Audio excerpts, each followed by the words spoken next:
Victory Studios in downtown Little Rock, this is Capitol View.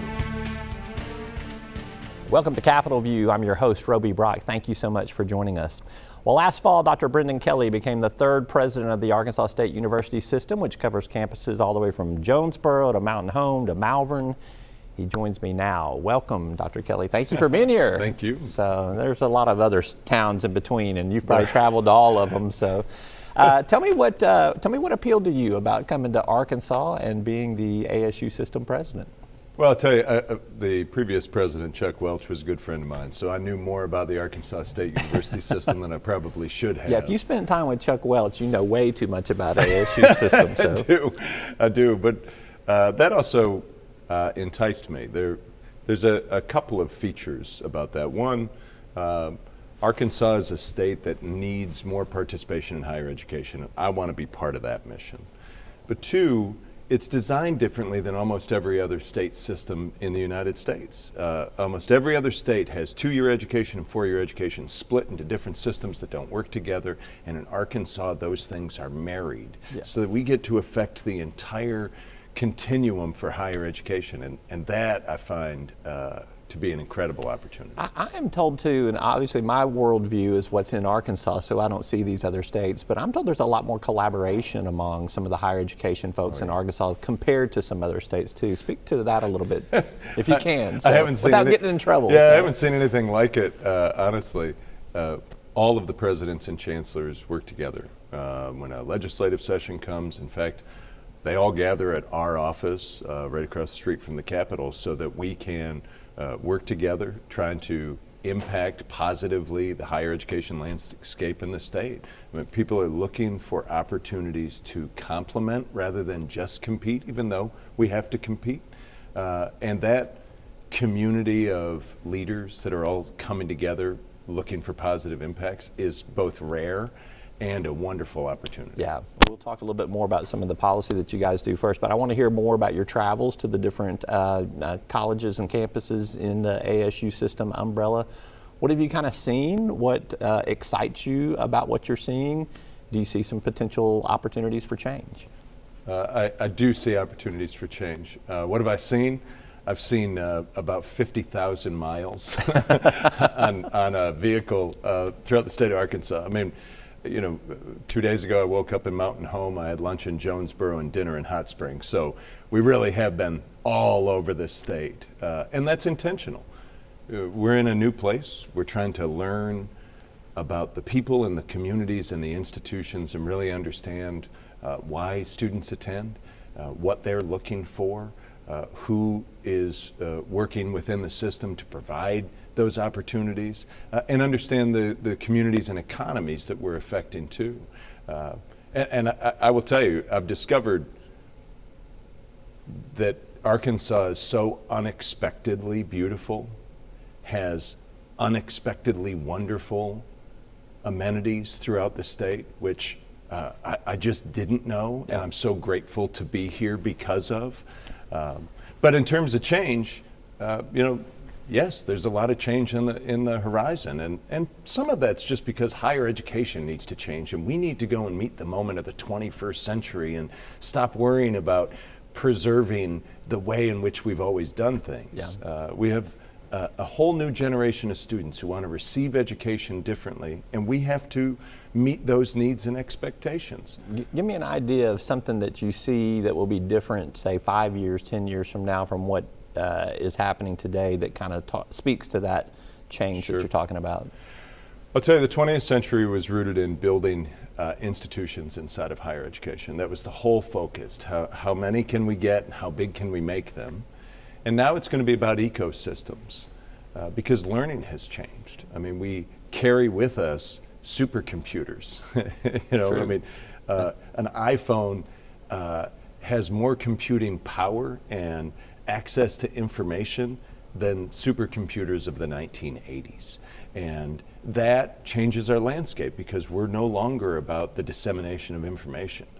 We're about the creation of understanding, ability to problem solve, filling a student's toolbox with a different set of skills and an ability to continue to learn how to use new tools, how to integrate AI tools into work. I think higher education is going to be about creating value for others. That's what a postgraduate will be. They'll be a value creator for others, specifically for employers. Yeah. But that will also change the way in which we deliver. It's going to change modality. It's going to change the look and feel of the student experience. It'll be much more customized to the individual rather than to large groups. And it will change the way we deliver our business too, because we will start to find opportunity in unification of services, try to streamline business processes to make them as inexpensive and effective and efficient as possible so that we can focus on our core mission, which is the experience that students are having and that connection to employers. Yeah, you're making me want to go back to school, you know. And I want you to come back to school. Couldn't, but I mean, I got other things going on right now. Let's talk about the big Access Act that passed in the last legislative session. I know you're going to be happy about first-year students maybe getting some more scholarship money. right. That's not a bad thing at all, for sure. What else do you look at in the Access Act that you say this is good for us and a good opportunity for us? Well, I'd start with the fact that Governor Sanders, she could focus on anything. She chose to focus on education and higher education. So I'm grateful to have a governor who is interested and passionate about those subjects. I would also note that as that legislation was being introduced, she spent a lot of time coming and socializing that agenda with us personally, which I haven't seen out of governors in the past. So there was a lot of intentionality around that to try to create a sense of teamness. You know, at the end of the day, the state of Arkansas needs more higher education. They need more people participating in higher education, more credentials of value on the street. And Access tries to affect change in a number of the verticals where more people can participate.